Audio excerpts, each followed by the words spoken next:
Assalomu alaykum. Yana bir ishimiz tayyor bo'ldi. Buni bir chekkadan tushuntirib o'taman. Bittadan eshigi bor. Eshiklarning oldida ramkasi. Ikkita eshik yana. Xo'p, shanilari tozasidan bo'lgan, vakuumli. Qo'yib yuborsiz o'zi yopaveradi, qo'lni qisib olmaydi. Xo'p, uni oldida yana bitta ramkasi. Xo'p, yana bir eshigi.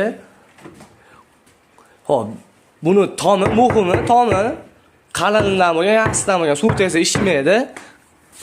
Xo'p, yana bir chekkadan tushuntirib o'tsam, ichlari keng holati, ko'p idishlaringiz ko'p narsa sig'aradi. Xo'p, tortmasiga kelsak, tortmasi ham katta holatda, qalin yaxshisidan bo'lgan tortmani tay holati. Eng muhimi, tay depsini ham oq qilganmiz. Xo'p, xohlasanglar o'ng, xohlasanglar chap, mo'yga qo'yib beramiz. Buni razmeriga kelsak, xo'p, 2 metrda 240. Buni narxi shu turishi 1.900.000 so'm.